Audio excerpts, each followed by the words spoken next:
Assalamualaikum warahmatullahi wabarakatuh. Perkenalkan, nama saya Sherly Andriani dari Prodi Pendidikan Geografi angkatan 2020, Fakultas Keguruan dan Ilmu Pendidikan Universitas Samudra. Di sini saya ingin menjelaskan tentang masyarakat pedesaan dan masyarakat perkotaan.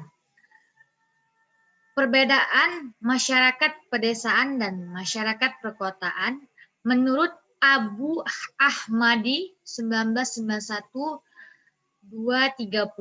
yang dapat digunakan untuk membedakan antara desa dan kota, yaitu jumlah penduduk, jumlah dan kepadatan penduduk, lingkungan hidup, mata pencaharian, corak kehidupan, stratifikasi sosial, mobilitas sosial, pola interaksi sosial, solidaritas sosial, serta kedudukan dan hierarki sistem pemerintahan.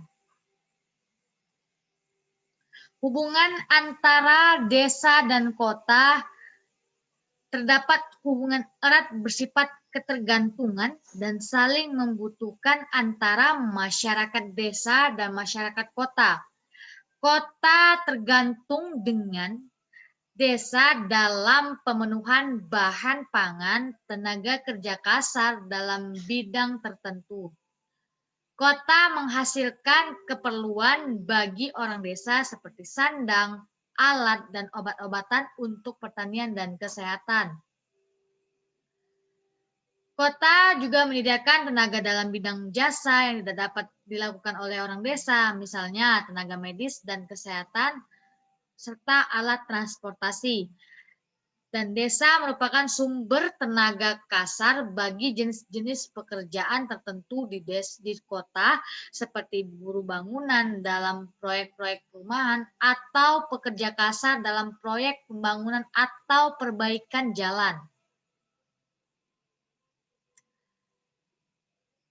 Proses masyarakat pedesaan dan masyarakat perkotaan ini saling terkait dengan urbanisasi. Kan apa itu urbanisasi? Urbanisasi adalah proses perpindahannya penduduk dari desa ke kota dan juga dapat diartikan sebagai proses terjadinya masyarakat perkotaan menurut Wahyu 1986.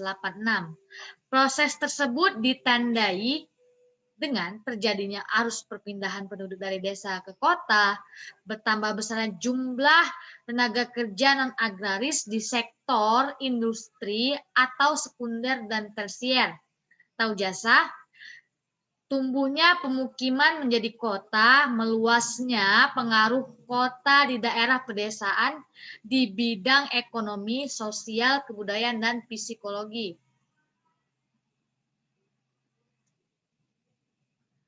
Sebab-sebab utama timbulnya urbanisasi adalah yang pertama, faktor pendorong atau push faktor antara lain timbulnya kemiskinan di pedesaan, adanya golongan penduduk desa biasanya pemuda-pemudi ingin melepaskan dari tekanan adat istiadat yang ketat, keinginan untuk menambah pengetahuan, kurangnya sarana rekreasi di desa, keinginan untuk mengembangkan kemampuan lain dari bidang pertanian, kegagalan panen, dan keinginan untuk menyelamatkan diri dari akibat pertentangan dalam lingkup nasional.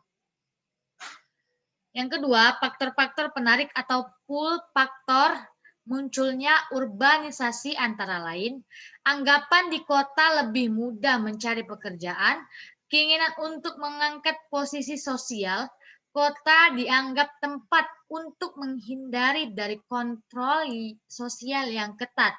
Di kota ada kesempatan dan prasarana untuk mengembangkan usaha non-pertanian. Dan kota memberikan kemungkinan yang lebih memadai untuk pengembangan jiwa atau diri. Tindakan yang dapat diambil untuk menghadapi masalah urbanisasi menurut Suwaryo Wangsanegara sebagai berikut.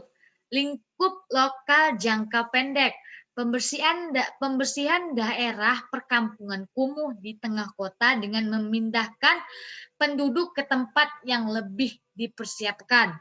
Perbaikan kampung kumuh, membuat dan melaksanakan proyek site and service atau proyek plot law plot law plot Township, yaitu pemerintah mengembangkan daerah pemukiman sederhana dan memperluas kesempatan kerja.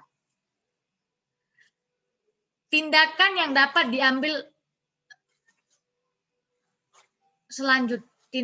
diambil untuk menghadapi masalah urbanisme selanjutnya adalah lingkup lokal jangka panjang, yakni menyusun master plan atau rencana induk sebagai rumusan tindakan untuk menjaga agar sejumlah faktor seperti pengembangan perumahan, lapangan kerja, infrastruktur, tempat rekreasi, dan sebagainya tumbuh secara bersama-sama dan seimbang.